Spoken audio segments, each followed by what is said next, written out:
আসসালামু আলাইকুম। এটিএন বাংলা সংবাদে সবাইকে স্বাগত জানাচ্ছি ফাতিহা শাফি। শান্তিপূর্ণ নির্বাচনের মাধ্যমে ক্ষমতা হস্তান্তরের পথে না গিয়ে গণতন্ত্রের বাইরে অন্য কোনো উদ্দেশ্য থাকলে সেটা ভালো হবে না বলে হুঁশিয়ারি দিয়েছেন বিএনপির স্থায়ী কমিটির সদস্য আমির খসরু মাহমুদ চৌধুরী। জাতীয় প্রেস ক্লাবে জাসাস আয়োজিত আলোচনা সভায় তিনি আরও বলেন, সকল দলের সমর্থনে এই সরকার গঠন হয়েছে, অন্তর্বর্তী সরকারকে সমর্থন দিয়ে যাবে বিএনপি। তিনি দাবি করেন, বাংলাদেশের সংস্কারের নায়ক জিয়াউর রহমান। দেশের রাজনৈতিক অর্থনৈতিক 90% সংস্কার করেছে বিএনপি। 6 বছর আগে খালেদা জিয়া ভিশন 2030-এর সংস্কারের কথা বলেছেন। খসরু বলেন, এখন বিএনপিকেই অনেকে সংস্কারের সবক দিচ্ছে।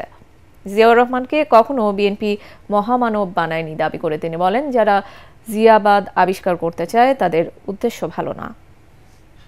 আমরা সকলে মিলে সকলের সমর্থনে এই সরকার গঠিত করেছি এবং এই সরকারকে আমরা সমর্থন দিয়ে যাব, কারণ এই সরকারের মাধ্যমে পরবর্তী নির্বাচিত সরকার শান্তিপূর্ণভাবে ক্ষমতা হস্তান্তর করতে হবে। আর যদি কোনো উদ্দেশ্য হাসিলের জন্য যদি অন্য কোনো পরিকল্পনা থাকে গণতন্ত্রের বাইরে, সেটা বোধহয় ভালো হবে। ন্যূনতম সংস্কার শেষে নির্বাচনের মধ্য দিয়ে গণতান্ত্রিক সরকারের কাছে দায়িত্ব হস্তান্তর করা হবে বলে জানিয়েছেন উপদেষ্টা মাহফুজ আলম। চাঁদপুর হাজীগঞ্জ বাজারে ছাত্র জনতার সাথে মতবিনিময় শেষে তিনি কথা বলেন। এই সরকারের দায়িত্ব হলো জুলাই গণহত্যাকারীদের বিচার করা ও সুষ্ঠু নির্বাচন পরিচালনা করা। এ সময় মাহফুজ আরও বলেন, দেশে আর কখনোই ফ্যাসিবাদ শাসন ও দিল্লির দাসের রাজত্ব চলবে না। আওয়ামী লীগ আবারও ক্ষমতায় আসলে ফ্যাসিবাদের শাসন কায়েম হবে বলেও জানান এই উপদেষ্টা। আমরা শেখ মুজিব শেখ হাসিনার শাসন আর বাংলাদেশে চাই না। আমরা বাংলাদেশে আওয়ামী লীগের সেই ফ্যাসিবাদী ব্যবস্থা আর চাই না। আমরা চাই বাংলাদেশ পন্থীদের হাতে থাকবে। বাংলাদেশে দিল্লি পন্থীদের কোনো স্থান আর হবে না। চাঁপাইনবাবগঞ্জের শিবগঞ্জ উপজেলার তেলকুপি সীমান্তে ভারতীয় সীমান্তরক্ষী বাহিনী বিএসএফের গুলিতে হাবিল নামে এক বাংলাদেশি আহত হয়েছেন। গুলিবিদ্ধ হাবিল উপজেলার শাহবাজপুর ইউপির মোল্লাটোলা গ্রামের মোহাম্মদ বেলালের ছেলে। সে বর্তমানে রাজশাহী মেডিকেল কলেজ হাসপাতালে চিকিৎসাধীন রয়েছে। 59 বিজিবি ব্যাটালিয়নের অধিনায়ক লেফটেন্যান্ট কর্নেল গোলাম কিবরিয়া এর সত্যতা নিশ্চিত করেন।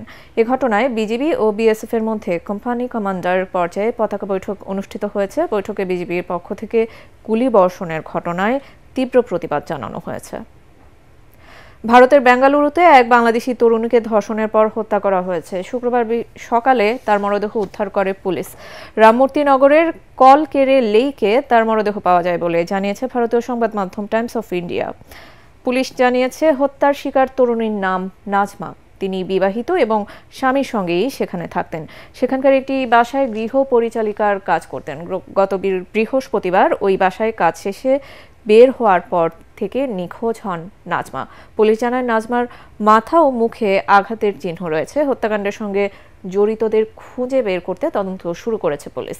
ভারতের সংবাদ মাধ্যমগুলো নাজমার স্বামী ও ভাইয়ের বরাত দিয়ে জানিয়েছে, ওই তরুণী ভারতে অবৈধভাবে বাস করছিলেন। তার কাছে বাংলাদেশের পাসপোর্ট নেই। তবে নাজমার স্বামী সুমন বৈধভাবে গত 6 বছর ধরে ভারতে বসবাস করে আসছেন। তার কাছে বাংলাদেশি পাসপোর্টও আছে। তিনি সেখানে সিটি কর্পোরেশনের ময়লা পরিশোধনের কাজ করেন। এই দম্পতির ঘরে 3 সন্তান আছে, যারা বাংলাদেশে নিজ আত্মীয় স্বজনদের কাছে থাকে। এদিকে এ হত্যার প্রতিবাদে বিকেলে ঢাকা বিশ্ববিদ্যালয়ের রাজু ভাস্কর্যের সামনে বিক্ষোভ মিছিল ও সমাবেশের ডাক দিয়েছে বৈষম্য বিরোধী ছাত্র আন্দোলন। রাজধানীর মোহাম্মদপুর ও আদাবর থানা এলাকায় অভিযান চালিয়ে ছিনতাইকারী মেহেদি গ্রুপের প্রধান মেহেদি সহ চক্রের 10 সদস্যকে গ্রেফতার করেছে র্যাব 2।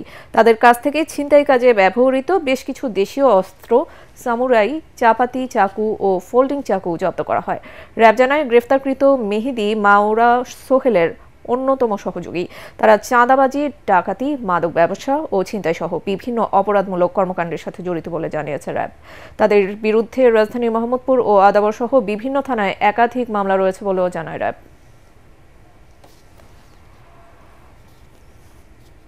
পরবর্তী সংবাদ দেখার আমন্ত্রণ জানিয়ে এখনকার মতো শেষ করছি। এটিএন বাংলা সংবাদ ইউটিউবে দেখতে ব্রাউজ করুন youtube/ATN বাংলা নিউজ। ধন্যবাদ।